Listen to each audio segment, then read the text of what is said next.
Hello, and today we are going to look at a very reliable long-term company that has been paying out dividends for many years and decades. But in the latest times, it has been suffering some power lose in terms of their share price. So today we are going to figure out what would be the real intrinsic value of the company by analyzing it and looking at not just only the price, but also their fundamentals. You probably have heard about Pepsi. I prefer Pepsi over Coca-Cola in terms of drinking. In terms of companies, that's a different discussion. But as you may see, in the past year, their share price has been decreasing, let's say about 13% in general. And in the last 5 years, they were only able to grow 10% in terms of the share price. Obviously, they have been paying out dividends, so there is something to add on there. If you want to figure out how the price and return was playing against the S&P 500, as Pepsi is in the S&P 500, and we would also like to sort of get the same returns as the S&P 500 is doing, because why would we take extra risk if the biggest index in the world, basically, well, in terms of usage in private people is the S&P 500. Why would we take an additional risk if we could just partake in the S&P 500? So in 1 year terms, as you may see, the S&P 500 has actually risen 28%, and on the other side, Pepsi has decreased around 11%, which is very bad because the gap between the two is very significant. Obviously, Pepsi is a very mature company.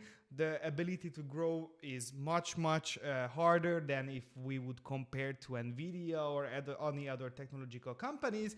But obviously, we don't want to miss out of any market returns. And if we look at the 10 years perspective, we can see that the share price, there were some times that the share price was outperforming in generally the market, but usually it was able to get around what the market was able to return. If we look at the time perspective from 2021 to 2022, we can see that actually there was quite of a hype at that time, and when the 2022 correction came, we can see that Pepsi has actually outperformed for sometimes the S&P 500.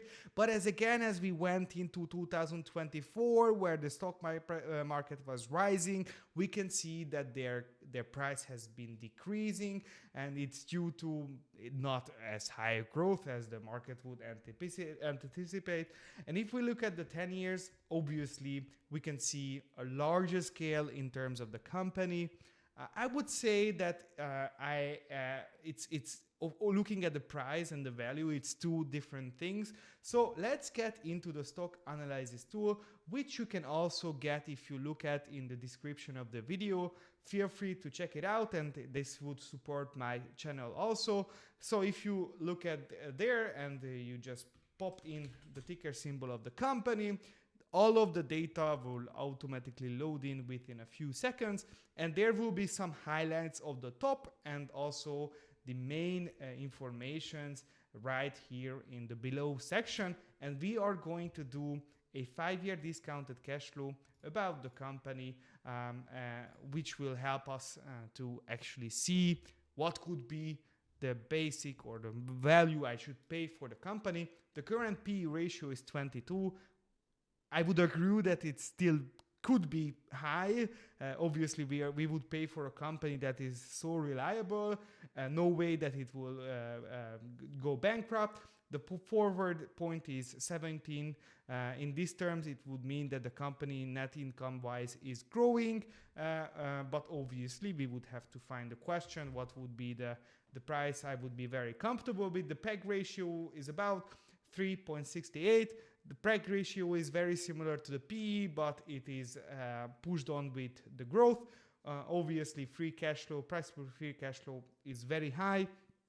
So in these terms, I would say the company still currently valued in, or you would have to pay a premium for it. The target price is 180 and the current price is 150. So there is a small gap between the analyst and then the current price, but I really don't want to bother about this. These usually are very, very fluctuating in terms of analysts changing their minds. So if we look at their liquidity ratios, we can see that they're pretty much okay with it.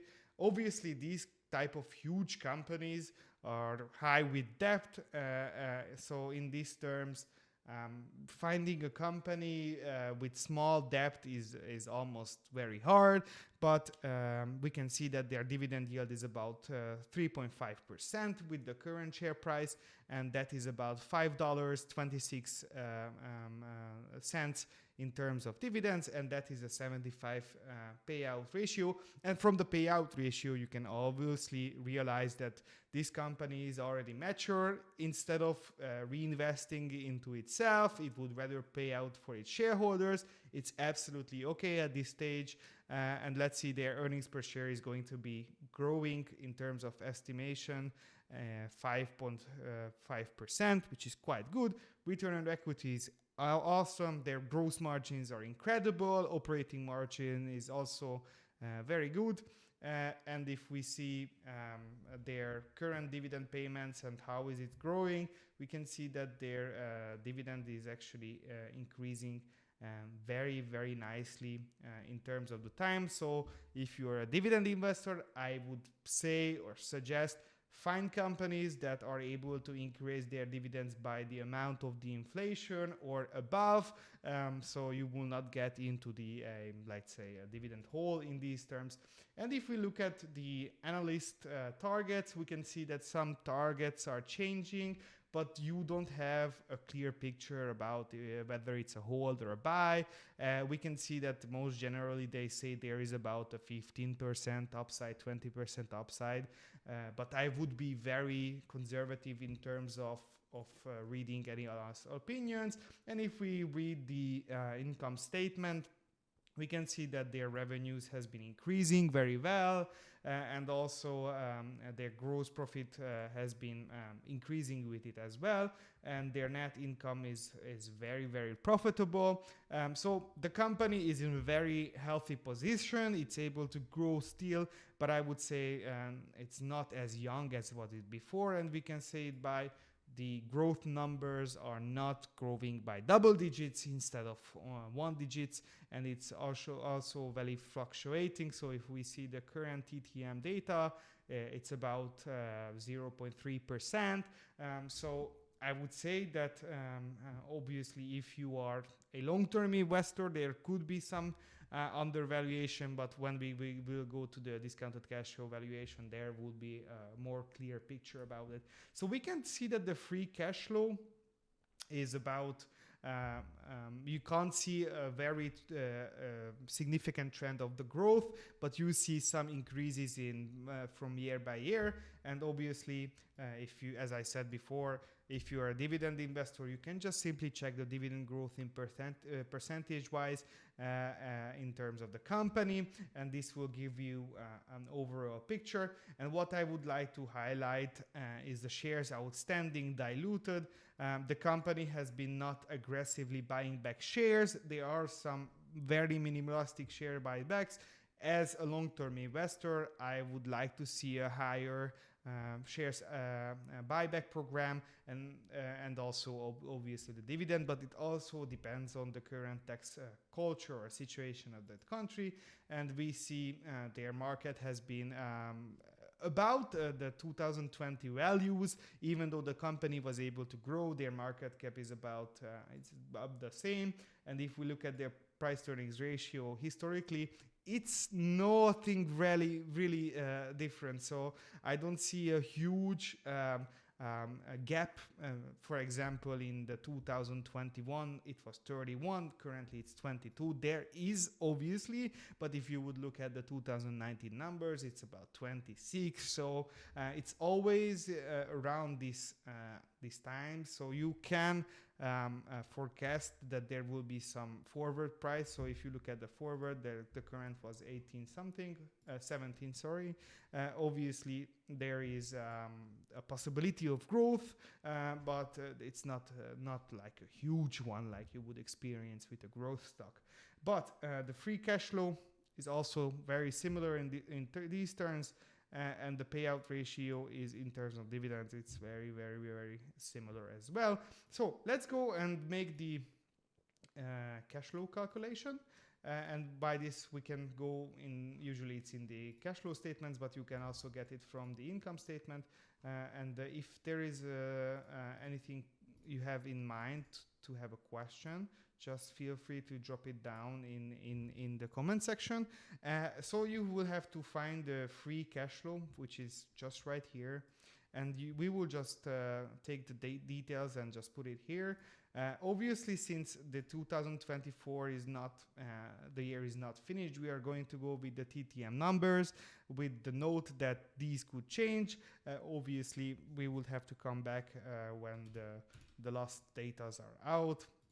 And we're just going to plug in the informations from the sheets into the valuation, discounted cash flow valuation. And this is a simplified version, so it's very easy to understand. If you just copy what I do in this video, then you can also highlight these companies. Obviously, in a discounted cash flow, you have to look at for two very, very important things. One of that is what is going to be your growth rate, where you are going to project your free cash flows, and also what is going to be your discount rate, because for the future values, you need to take it back to present values, and that also needs time. So we can see that their average growth in this period was 2.3% to almost 2.4%.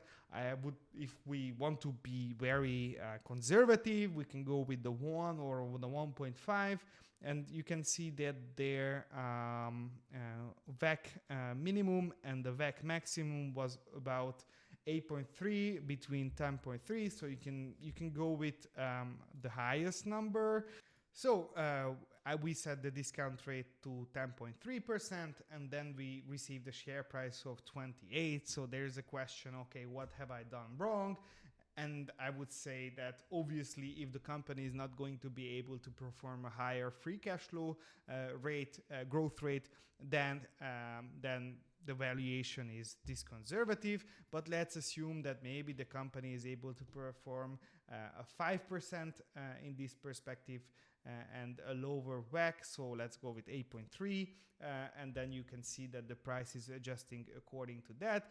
But I think, and as I said before, that the company is overpriced in this perspective, and I will stick to this opinion. Obviously, if you look at here, there are different projections of the discounted cash flow price. These are from different analysts, so you can get a perspective on what others think. So if you like this video, feel free to share with your friends, subscribe to the channel, and also comment down in the comment section what should be the next stock to be analyzed, and I will just do it. Have a wonderful day to you, and wish you the best, and see you in the next one.